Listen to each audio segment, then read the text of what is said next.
ఒకేసారి ఒకే పంట వేసి లాభాలు అందుకోవడం అనేది నార్మల్‌గా జరుగుతుంటుంది గానీ, ఒకేసారి 4 పంటలు వేసి లాభాలు అందుకుంటే ఎట్లా ఉంటుంది? అసలు కాతల వర్షం అని చెప్పాలి. అలా ఒకేసారి పండించడం సాధ్యమేనా అని మీకు అనిపియొచ్చు కానీ, హైదరాబాద్ ఔట్‌స్కర్ట్స్‌లో మాట్లాడే ఆయనతో ఒక రైతు మునగ సాగు చేస్తూ అంతర్ పంటగా మునగ, పసుపు ఇట్లా రకరకాల మిర్చి పంటలు ఇవన్నీ కూడా వేస్తూ సాధ్యమని నిరూపించారు. నిజానికి 365 రోజులు డిమాండ్ ఉన్న సాగులివి. వీటిని ఎట్లా చేయాలి? ఎంత పెట్టుబడి పెట్టాలి? ఎలాంటి ఎరువులు వేయాలి? మార్కెటింగ్ ఎట్లా చేయాలి? ప్రాఫిట్ ఎట్లా ఉంటది? ఇన్‌కమ్ ఎట్లా ఉంటది?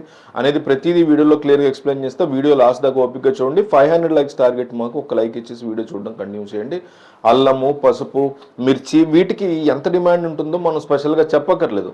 365 రోజుల్లో కూడా వీటికి సంబంధించి డిమాండ్ ఉంటుంది. అలాగే తెలుగు రాష్ట్రాల్లో చాలామంది అందుకే ఈ పంటలు పండిస్తూ ఉంటారు. అయితే ఒక రైతు మాత్రం ఈ 4 పంటల్ని ఒకే నెలలో వేసి 4 మార్గాల్లో ఆదాయాన్ని సంపాదిస్తున్నారు. చాలామంది రైతులు అంతర్ పంటగా 1 లేదంటే 2 పంటలు వేస్తూ ఉంటారు. ఒక రైతు మాత్రం ఏకంగా 3 పంటలు అంతర్ పంటలుగా వేసి 4 రకాల సాగు చేయొచ్చని ప్రూవ్ చేశారు. అంతర్ పంటలు ఎక్కువగా వేసినా కూడా రిస్క్ అవుతుంది. కానీ కాస్త ఓపికతో సాగు చేస్తే మాత్రం ఏడాదికి 4 పంటలతో వరుస లాభాలు అందుకోవచ్చని చెప్తున్నారు. ఈయన ఏ విధంగా చేశారని చూద్దాం. ముందుగా ఈ 4 రకాల పంటలు పండించడానికి మన 2 తెలుగు రాష్ట్రాల్లో ఉన్న నేలలు అనుకూలంగా ఉంటాయి. సూర్యరశ్మి, నీటి వసతి ఇవన్నీ కూడా ఉండాలి. ముందుగా మునగ పంట వేసుకున్నప్పుడు అంతర్ పంటగా అల్లం, పసుపు, మిర్చి ఈ సాగును వేసుకోవచ్చు. మునగ పంటను ఒకసారి వేస్తే గనక ఇది 15 నుంచి 20 సంవత్సరాల వరకు ఉంటుంది. దీని మార్కెటింగ్ కూడా చాలా బాగుంటుంది. ఇది కాయ రోజుల్లో ఉన్నప్పుడు కాదు, ఆకు దశలో ఉన్నప్పుడు కూడా దీనికి మార్కెట్లో మంచి డిమాండ్ ఉంది. ఎందుకంటే డయాబెటీస్తో బాధపడే వారికి మునగాకు మంచి ఔషధంగా పనిచేస్తుంది. దీంతో డయాబెటీస్ సమస్యతో బాధపడే వాళ్ళు చాలా మంది ఉన్నారు కాబట్టి ప్రతి ఒక్కరు కూడా తమ రోజువారీ ఆహారంలో మునగ ఆకుని కూరగాయగా తీసుకుంటున్నారు. కాబట్టి మంచి ధర ఉంది మార్కెట్లో. మునగలో కూడా రకరకాల వెరైటీస్ ఉన్నాయి. ఏ రకంగా సాగు చేసినా కూడా లాభాలు మాత్రం ఒకేలా ఉంటాయి. ఈ సాగు చేయాలంటే జూన్, జూలై నెలలు అనుకూలంగా ఉంటాయి. ఎండాకాలం చివరిలో వర్షాల ప్రారంభంలో ఈ సాగు స్టార్ట్ చేసుకోవచ్చు అనమాట. ఈ మొక్కల్ని ఇతర రాష్ట్రాల నుంచి లేదా నర్సరీ నుంచి తెచ్చుకుని భూమిని సమానంగా దుక్కి అందులో మొక్కల్ని నాటుకోవాల్సి ఉంటుంది.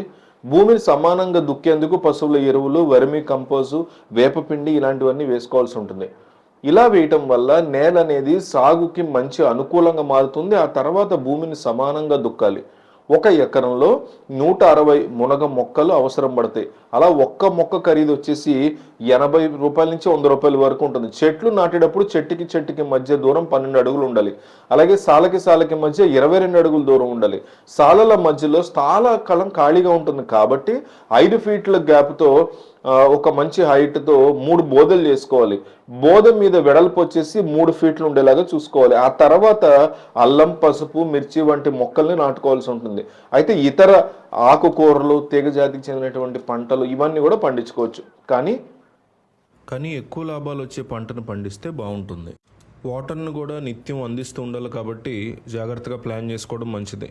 మొక్కల దగ్గర నీరు అనేది నిలవ లేకుండా చూసుకోవాలి.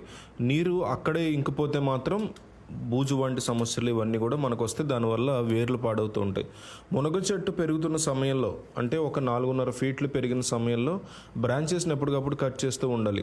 నెల రోజుల తర్వాత చిన్న చిన్న బ్రాంచెస్ని కట్ చేస్తూ ఉండాలి. అలా ఒక 3 స్టెప్పుల వరకు కట్ చేయడం వల్ల చెట్టు అనేది 10 ఫీట్ల వరకు పెరుగుతుంది. ఆ తర్వాత కట్ చేయకుండా అలాగే ఉంచితే మీకు బ్రాంచెస్ లాంటివి వచ్చి చెట్టు వెడల్పోతుంది. తెగులు, పురుగులు వంటి సమస్యలు వస్తూ ఉంటాయి కాబట్టి ఎప్పటికప్పుడు మందుల్ని చల్లుకుంటూ ఉండాలి. మరింత దిగుబడి కోసం పశువుల ఎరువులు వేస్తూ ఉండాలి. మొక్కలు నాటిన 10 నెలలకి దిగుబడి అనేది వస్తుంది. ఆకులను కూడా ఆకుకూరలాగా వాడతారు కాబట్టి ఆ సమయంలో ఆకులను కూడా తెప్పి అమ్ముకోవచ్చు. ఆకుల్ని నీడలో ఆరబెట్టి పొడి చేసి కూడా సేల్ చేయొచ్చు. నిజానికి మోరింగా పౌడర్ అని పిలుస్తారు ఈ మునగాకు పౌడర్ని. దీనికి చాలా ప్రయోజనాలు ఉంటాయి. దీనికి కూడా బాగా డిమాండ్ అనేది ఉంది ఆల్రెడీ ఇప్పటికే. ఈ మునగ ఆకులు ఎక్కువగా దొరకవు కాబట్టి పౌడర్ రూపంలో ప్యాక్ చేసి స్టోర్స్లో ఆన్లైన్లో పెట్టి సేల్ చేసుకోవచ్చు. ఒకసారి ఆకులను పౌడర్ చేస్తే మాత్రం 6 నెలల వరకు ఇది నిలవ ఉంటుంది. తడి అనేది ఉండకూడదు. తడి లేకుండా జాగ్రత్తగా కాపాడుకొని పౌడర్ చేసుకోవాలి. ఆ తర్వాత కాయలు వస్తాయి కాబట్టి వాటిని కూడా మార్కెట్లో సేల్ చేసుకోవచ్చు. అలా మంచిగా సాగు చేస్తే 1 ఎకరానికి మొదట 2 టన్నులు దిగుబడి వస్తుంది. ఆ తర్వాత 8 నెలల వరకు దిగుబడి వస్తూనే ఉంటుంది. ఆ తర్వాత 3-4 సంవత్సరాలకి 1 ఎకరానికి 10 టన్నుల వరకు దిగుబడి కూడా వస్తుంది.